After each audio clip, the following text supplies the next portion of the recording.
Bevafo vafodorim. Muallif Umida G'aybullayeva. 8-qism. Rashid Sumayyani o'zini tutishini ko'rib kula boshladi. Meni rashk qilyapsanmi? Bunisi bilan ishingiz bo'lmasin. Bo'ldi, men hech qayerga ketmayman. Nega ketmaysan?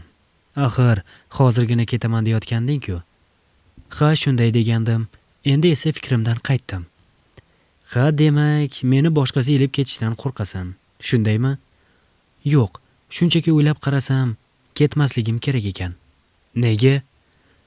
Rashid atayin so'ray boshladi. Ketsam, mensiz qiynalib qolarkansiz. Shunga ketmay qo'ya qoldim. Shunday ekan, savol berishni bas qiling. Bo'ldi, endi yotib uxlang. Sumayya asabiylasha boshlagandi. Xo'p, uxlayman, lekin o'ylab ko'r, balki ketarsan. Rashning gaplaridan Sumayyaning jahli chiqdi. Nega buncha ketishimni xohlab qoldingiz? Yo birortasini kutib turibdimi sizni? Ha, bo'lmasam-chi? Meni ishqimda yonayotganlar qancha? Sen bilmaysan-da. Yo'g'i, shunaqami? Sumayya Rashid tomon yaqinlasha boshladi. Hoy, nima qilmoqchisan? Negadir ko'rinishing boshqacha. Mana endi mendan ko'rasiz. Sumayya Rashidning yoniga bordi-da, yonidagi yostiqni olib, Rashidni yostiq bilan ura boshladi. Hoy, to'xta, nima qilyapsan? Rashid o'zini olib qocha boshladi. Hozirgina nima deyotgandingiz? Kimlar ekan o'sha ishqingizda yonayotganlar? Siz ham nimadir qilgandirsizda. Bekorga sizga oshiq bo'lishmasa kerak. Sumayya oxiri yostiq bilan Rashidni zarb bilan urganda, yostiqning ichidagi pariq hamma yoqqa sochilib ketdi. Rashidning ham, Sumayyaning ham usti boshi oppoq bo'lib ketgandi. Ana ko'rdingmi nima qilganingni? Siz gapni burmang. Savolimga javob bering, yaramas. Hali sizga ko'rsatib qo'yaman. Oshiqlaringizga ham. Meni kim ekanligimni bilishmabdi. Sumayya qoshlarini chimirdi. Xo'p, mayli, lekin ularning yuzlariga teginmagin, xo'p? Nega ekan? Sumayyaning jahli chiqdi. Meni bilasan-ku, yuzi chiroylilar yoqishini. Rashid atayin Sumayyani jig'iga tega boshlagandi. Nima? Xotinboz. Meni erim menga vafoli desam, g'irt bevafo ekansiz-ku. Yo'q, nega endi? Senga vafoliman, jonim. Rashid Sumayyani ko'nglini olishga harakat qildi. Ko'rdik, bugun vafoli ekanligingizni. Meni tashlab ketib qoldingiz. Sumayya labini burdi. Senmi yo menmi? O'zing-ku meni tashlab ketgan. Seni o'rningda boshqasi bo'lganida erimni senga berib qo'ymayman deya janjal qilgan bo'lardi. Ha, yo'g'i, endi men aybdor bo'ldimmi? O'zingiz nega qoldingiz lobar bilan? Ortimdan kelmadingiz ham. Ha, aytgancha, nega kech keldingiz? Shu paytgacha qayerda edingiz? Rashid Sumayyaning gaplaridan kula boshladi. Ertaga so'rarding qayerdaligimni. Kulmang. Hoziroq aytasiz. Nima qilganingizni? Nimasini aytay ekan-a? Xullas u meni uyga olib ketdi, keyin birga xo'sh. Sumayyaning ko'zlari kattarib ketdi. Bu yog'i sir bo'la qolsin. Rashid Sumayyaga jilmayib qo'ydi. Nima? Hali shunchalikka bordingizmi? Sumayya yig'lay boshlagandi. Voy, hazillashdim. Qo'y bu gaplarni, hammasini unut. Kela qol o'zimga, jonim meni. Rashid Sumayyani quchoqlab oldi. Qoching. Sumayya jahl bilan gapirardi. Yo'q, qochmayman. Bo'ldi, jim, boshqa gapirmagin. Kel, yotib uxlaymiz. Vaqt ham allamahal bo'ldi. Rashid Sumayyaning yupatishga harakat qilardi. Nega shunaqasiz-a? Doim yig'latganingiz yig'latgan. Xo'p, bo'ldi, hammasini unut. Kel, undan ko'ra yaxshi narsalar haqida o'ylaymiz. Masalan, Sumayya ko'z yoshlarini artib Rashidga qaradi. Masalan, hozir birga ekanligimiz, men sening yoningda ekanligim, ikkimiz birga ekanligimizdan xursand bo'lsang-chi, undan ko'ra kel, mazza qilib bir-birimizni quchoqlab yotamiz. Yoqmay qolsin. Fikr-u xayolingiz shu narsa-da har doim. Sumayya labini burdi. Ha, nima qilay axir? Sen ham men ham hali yosh bo'lsak, qolaversa yolg'iz bo'lsak. Rashid Sumayyaga ko'z qisib qo'ydi. Boringi. Sumayya Rashidga orqa o'girib yotib oldi. Mana bu boshqa gap. Rashid shunday deya Sumayyaning ortidan quchib oldi. Ertasi kuni Sumayya har kungidek bomdod mahali uyg'ondi. Qarasa, Rashid Sumayyani quchoqlab uxlab qolgan ekan. Sumayya sekingina Rashidni qo'llarini o'zidan olib tashladi va o'rnidan turib tahorat olib namoz o'qiy boshladi. Sumayya har gal namozida Rashidni duo qilar va uni yaxshi yo'lga qaytishini xohlab Allohdan so'rardi. Bugun ham shunday qildi va namozini tugatgach o'rnidan turib Rashidga termildi. Rashid mazza qilib uxlab yotardi. Sumayya sekingina xonasidan chiqdi va oshxonaga kirib nonushta tayyorlay boshladi. Har kungi vaqtda qaynona-qaynotasi uyg'onib chiqishdi va birgalikda nonushta qilishdi. Nonushtadan so'ng Dilfuza opa gap boshladi. Qizim, bugun siz dadangiz bilan ishga borasiz. Ish o'rganasiz. Agar yoqsa, qo'lingizdan kelsa davom ettiraverasiz. Xo'sh, borasizmi? Sumayya to'satdan aytilgan gapga nima deyishini bilmay o'ylanib qoldi. Meni qo'limdan kelarmikin? Nega kelmas ekan? Odam qilgan ishni odam qiladi. Siz ham o'rganib ketasiz. Xo'p, unda mayli, boraman. Unda hoziroq kiyinib chiqing, birga ketasizlar. Xo'p, oyijon. Sumayya shunday deya xonasi tomon yo'l oldi. Xonada Rashid hanuz uxlab yotardi. Sumayya shkafdan kiyim tanlab kiydi. Yuziga biroz upa berdi va endigina sochini turmaklayotganda Rashid uyg'onib qoldi va Sumayyani kiyinib olganini ko'rib hayron bo'ldi. Qayerga ketyapsan ertalabdan?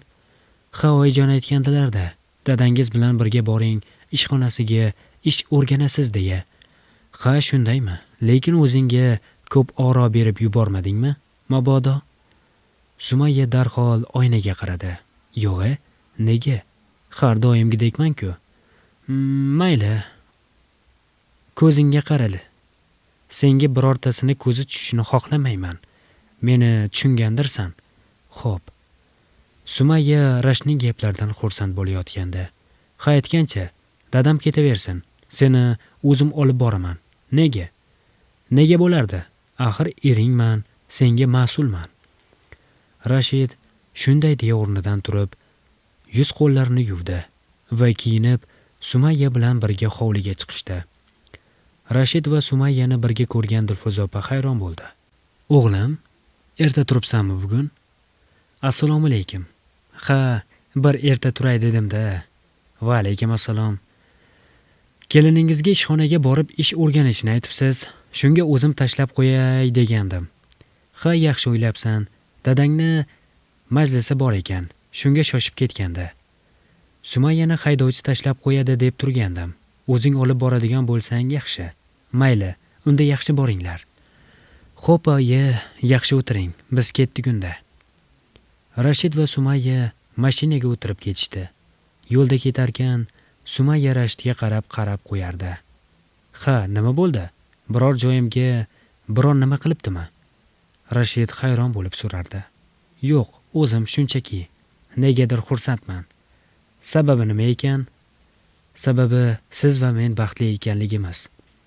Sumayya jilmayib qo'ydi.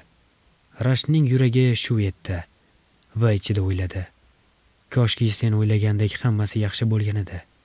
Agar aytsam, meni kechirarmikinsan? Rashid Sumayyaga mahzun jilmayib qo'ydi. Sumayya hech narsadan bexabar xursand holda ketardi. Rashid va Sumayya yo'lda ketisharkan, Rashidning telefoni jiringladi. Rashid telefoniga qaradi va indamaygina joyiga qo'yib qo'ydi. Sumayya hayron bo'ldi, lekin indamadi. Rashidning telefoni yana bir marta jiringladi. Rashid esa yana shu holatni takrorladi. Kim ekan? Sumayya qiziqib so'radi. Ha, hech kim. Rashid bamayli xotir javob berardi. Telefon qo'ng'irog'i tinavermagach, balki biror muhim ishi bordir, ko'tarmaysizmi? Men senga hech kim dedim-ku. Rashid o'zi bilmagan holda Sumayyaga jahl bilan gapirdi. Sumayya qo'rqib ketdi va indamadi. Rashid birozdan so'ng o'ziga kelib, "Axir aytdim-ku, senga keraksiz odam deb. Menga tushuntirishga hojat yo'q." Sumayya xafa holatda gapirardi. Shu payt Rashid mashinasini to'xtatdi va Sumayyaga qaradi. "Sumayya." Rashid Sumayyaning qo'llaridan ushladi. "Ha, menga ishonasanmi?" "Ha, ishonaman. Rahmat senga. Albatta ishonchingni oqlashga harakat qilaman." Rashid Sumayyaga jilmayib qo'ydi. Rashid va Sumayya dadasining ofisiga yetib borishgach, Sumayyani ofisda qoldirdi va Sumayya bilan xayrlashib, mashinasiga o'tirdi va yo'lida davom etdi. Sumayya ofisga kirdi va o'zini tanishtirdi. Sumayyaga xodimlar yangi ish joyini ko'rsatishdi. Sumayya o'ziga ajratilgan xonada o'tirar ekan, Rashidning boyagi holati esiga tushdi va ko'ngli g'ash tortdi.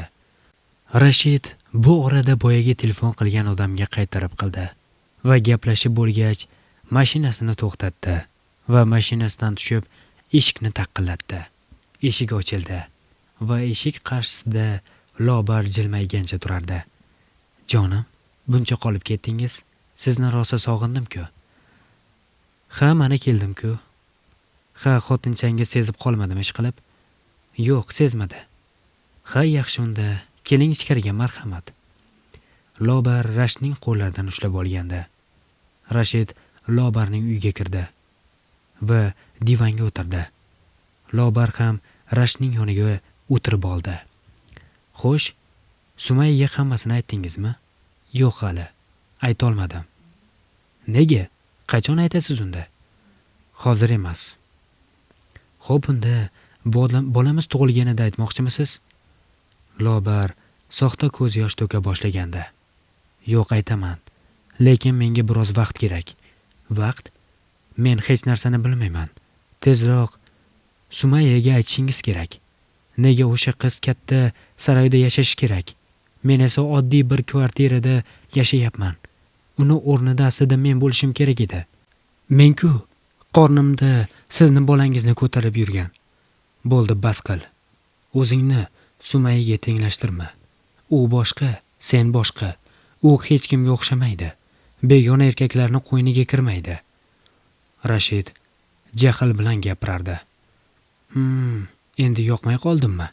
Kechagina o'sha tasqara xotinchangizdan nolayotgan edingiz-ku."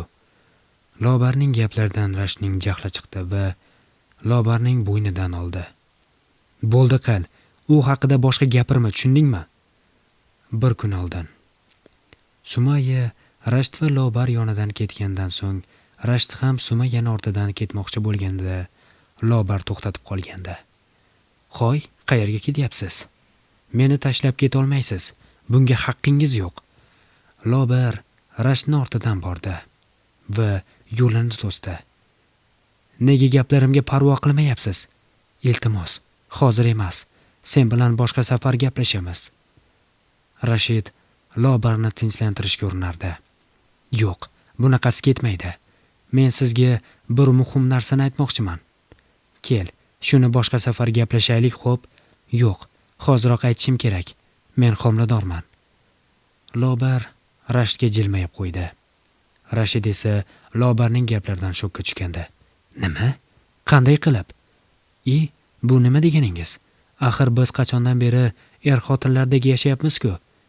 Bo'lishi mumkin emas." Rashid nima deyotganini o'zi ham bilmasdi. "Nega mumkin emas deyapsiz? Yo menga ishonmayapsizmi? Shuncha vaqt birga baxtli yashaganlarimiz esingizdan chiqdimi?" Lobar o'zini bechora qilib ko'rsata boshlagandi. "Yo'q, unday demoqchi emasman." "Xo'p, unda nima demoqchisiz?" Lobar o'zini hushdan ketayotgandek qilib ko'rsata boshladi. Rashid esa Lobarni ushlab qoldi. "Boshim aylanib ketyapti. Meni uyimga tashlab qo'ying." Lobar erkalanib gapirardi. Rashid esa hali ham bo'lib o'tgan ishlardan hayron edi va Lobarni mashinasiga o'tkazdi va uyiga olib bordi. Lobar mashinadan tushayotganda yana o'zini kasal qilib ko'rsatdi va Rashidning bo'yniga osilib oldi. Rashid uni uyga ko'tarib olib kirdi va yotog'iga yotqizdi. Lobar esa Rashidni bo'ynidan mahkam quchoqlab olgandi va hech ham qo'yib yubormasdi. "Iltimos, yonimda qoling. Qornimdagi farzandimiz haqqi." Rashid soatiga qaradi va "Mayli, biroz qolaman." Lobar esa o'ylagan hiylasi ish berayotgandan xursand edi va Rashidga qarab jilmayib qo'ydi. "Rahmat." Rashid Lobarning yonida qolgandi, lekin fikr u xayoli Sumayyada edi va ichida o'yladi: "Nega bunday bo'ldi? Qayerda xato qildim? Endi Sumayyaga nima deyman? Bu gaplardan u xabar topsa, keyin nima bo'ladi? Meni kechirmasligi aniq. O'zi endigina munosabatimiz yaxshilangan edi. Men ham endigina haqiqiy muhabbatni his qilayotgandim. Bekorga aytishmas ekan, Alloh qodir qilgan nikohda sokinlik, xotirjamlik bor deya. Lekin men buni kech tushunib yetdim." Rashid shunday xayollar bilan turganida Lobar xayollarni buzib yubordi. "Nima haqida o'ylayapsiz, jonim?" "Hech narsa." Rashid jiddiy ohangda gapirardi. Lobarning ensasi qotdi. "Ha, mayli, so'ramadim." "Xo'sh, yaxshimisan?" "Ha, lekin unchalik emas. Haliyam boshim aylanyapti." Lobar boshini ushlab qo'ydi. "Agar yaxshi bo'lsang, ketmoqchi edim." "Nima? Meni tashlab ketasizmi?" Lobar Rashidni ketishini xohlamasdi. "Ha, uyga ketmasam bo'lmaydi. Iltimos, yana biroz qoling." Lobar iltijoli tikildi. Rashid biroz o'ylanib turgach, "Xo'p, faqat ozgina." Lobar xursand bo'lib ketdi va qornini ushlab, "Endi bu yog'iga nima qilamiz? Nimani aytyapsan?" Rashid hayron bo'ldi. "Nimani bo'lardi?" Lobar shunday deya qorniga ishora qildi va "Tug'ilajak farzandimizni aytyapman-da." Rashid nima deyishini bilmay qoldi. Go'yoki hammasi tushida bo'layotgandek tuyulgandi. "Bilmadim. Nima qilishga ham hayronman. Axir meni xotinim bo'lsa, qolaversa sen bilan hali nikohdan ham o'tmagan bo'lsak. Ha, nima qilibdi? Nikohdan ham o'tamiz. Meni to'y qilib uyingizga olib ketasiz. Shu ham muammomi? Seningcha bu ish oson ekan-da. Qanday qilib bu narsa haqida o'ylayapsan? Oyim, dadam bu haqida eshitsa, meni kechirmasliklari ham mumkin. Hozir ularning xayolida men Sumayya bilan baxtli yashayapman. Unda nima qil deysiz? Mening aybim nima? Sizga ishonganimmi? Menga rosa ko'p va'dalar berganingizcha, xotinimdan voz kechaman, menga sendan boshqasi kerakmas degan kim? Yo hamma gaplaringiz yolg'onmidi?"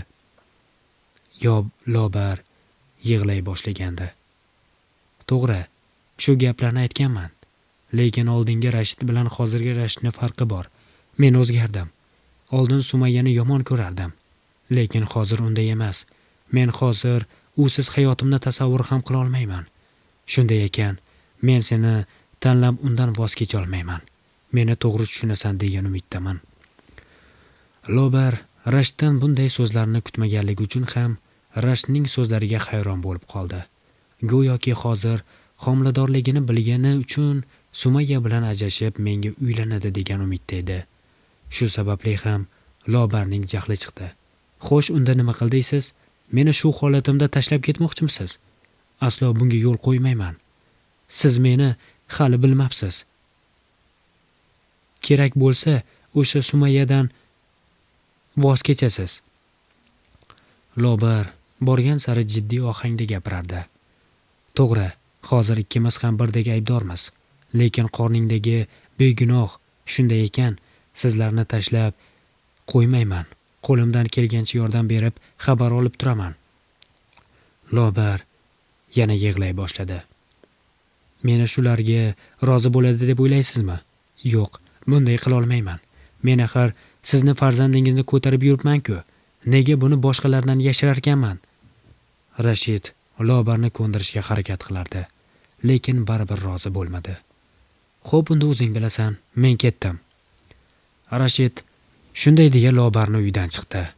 Lobar esa Rashidning ortidan gapirib qoldi. "Yaramas. Meni hali kimligimni bilmaskansan. Hali qarab tur." Lobar Shunday deya ko'z yoshlarini artdi. Bugungi kun. Sumayya yangi ishxonasiga joylashib olgandi. Lekin hali ham Rashni boyagi holati esdan chiqmasdi. Ishqilib, tinchlik bo'lsin-da. Negadir menga nimadandir xavotirlanayotganga o'xshadilar. Mayli, nima bo'lsa ham yaxshilikka bo'lsin. Men Rashid akamga ishonaman. Ular menga xiyonat qilmaydilar. Sumayya o'ziga o'zi jilmayib qo'ydi.